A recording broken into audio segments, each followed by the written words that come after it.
Hello viewers, কেমন আছেন সবাই? আমার আসলে আজকে গলাটা ভাঙা, তারপরও ভিডিও করতে হয়। এটা হলো ল্যাপটপের হার্ড ডিস্ক, ঠিক আছে? এটা আমার একটা নষ্ট ল্যাপটপ আছে, ওটার হার্ড ডিস্ক।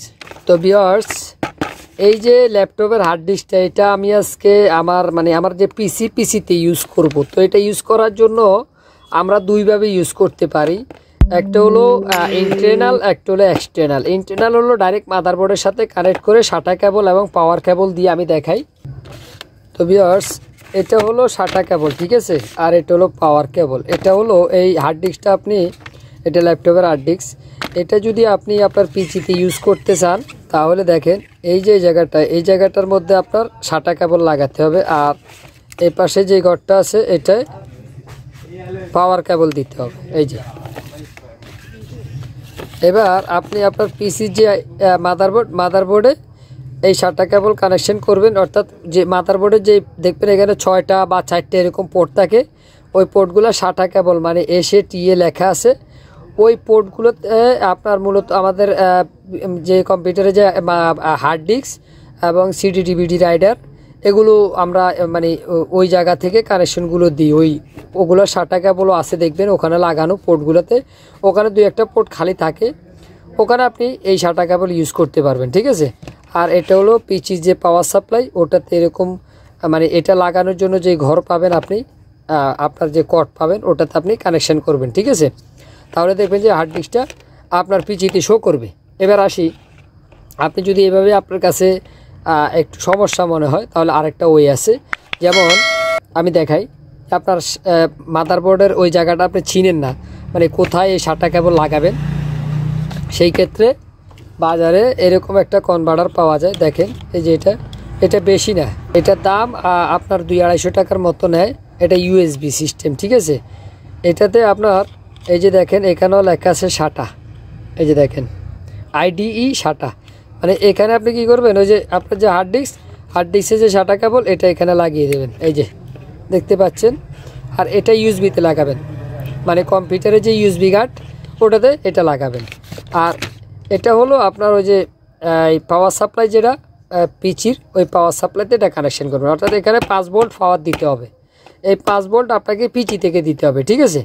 তো এভাবে মূলত আপনারা এই কাজটা ইজিলিভাবে করতে পারেন। এবার আসি আমি, এটা এভাবেও করা যায়। এবার ইউএসবি সিস্টেমটা দেখাই। পুরাপুরি সব ইউএসবি সিস্টেমের একটা কনভার্টার পাওয়া যায়, বা ইউএসবি একটা বক্স পাওয়া যায়। ওই বক্সে আপনি আমরা যেভাবে এক্সটার্নাল যে হার্ড ডিস্কগুলো ইউজ করি, এক্সটার্নাল সিস্টেম, ইউএসবি সিস্টেম, ওইগুলো সিস্টেমটা দেখাই কীভাবে করবেন। আমি এগুলো খুলে দিই। এটা হলো ইন্টারনাল সিস্টেম, এই যে SATA মাটা এগুলো দিয়ে।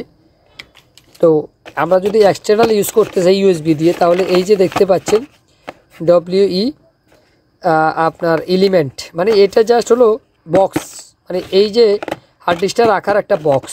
আমি দেখাই, এটা আমি আজকে কিনছি 500 টাকা দিয়ে। বাজারে এগুলো 300 টাকাও পাওয়া যায়। আমি ওটা নিয়ে নেই, একটু ভালো দেখে নিচ্ছি। এটা এই যে দেখেন এখানে ওনারা USB 3 সাপোর্টেড বলছে, automatic and clone backup, password security, অনেকগুলো দিছে। এই ডিভাইস দিয়ে আপনি, অর্থাৎ আপনার হার্ড ডিস্কটা আপনি কন্ট্রোলে রাখতে পারবেন পাসওয়ার্ড দিয়ে এই ডিভাইসটা ইউজ করে। এটা কি ডিভাইস আমি একটু দেখাই। যেমন প্যাকেটটা রাখি পাশে, এখানে এটাও রাখলাম।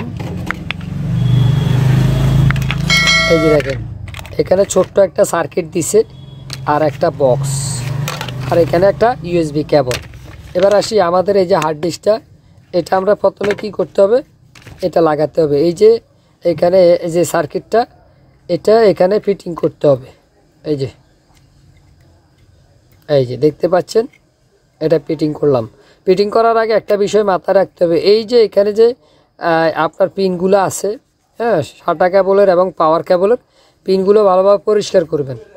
একটা কটন বারের মাথায় আপনি থিনার অথবা পেস্ট, হ্যাঁ, এই জাতীয় জিনিস দিয়ে এটা ভালোভাবে ঘষে পরিষ্কার করবেন, অথবা ব্রাশ দিয়েও করতে পারেন।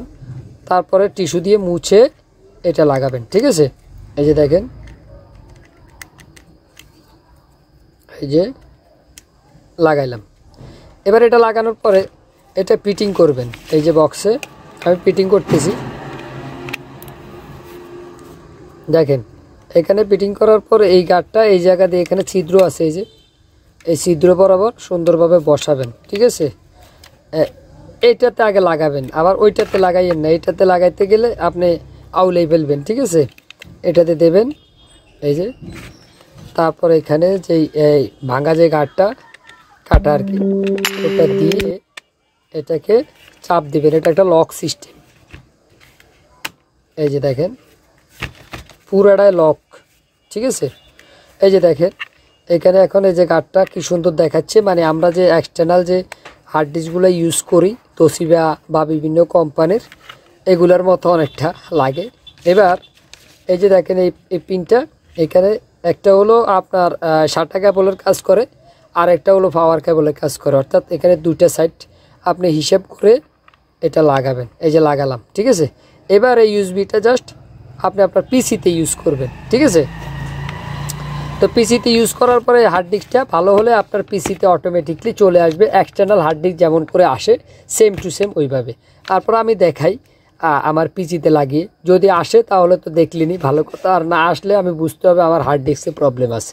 আবার এই ক্ষেত্রে হয়তো সার্কিটেও প্রবলেম থাকতে পারে, তো আমি দেখাই। এটা হলো একটা ইজি ওয়ে, ঠিক আছে। এই যে আমি এটা লাগাইলাম, মানে ওই পিছনের পিঠে আসে, আমি সামনের পিঠে দিলাম। এবার আমি পিসিতে নিয়ে আপনাদেরকে একটু দেখাই। এই যে দেখেন, এই যে দেখতে পাচ্ছেন এখানে, এটা হলো আমার 1 টেরাবাইট, ঠিক আছে। এই যে আমার এটা এখানে অলরেডি চলে আসছে, আর এই উপরের ড্রাইভগুলো এগুলো আমার কম্পিউটারের আগের যে হার্ড ডিস্ক বর্তমান যেটা ওটার ড্রাইভ, ঠিক আছে। আমার এখানে হলো আপনার এই যে লোকাল যে ড্রাইভটা, এটা আমি ওই যে SSD লাগাইছি। SSD লাগাইলে আপনার কম্পিউটারটা চালু হতে সময় কম লাগে।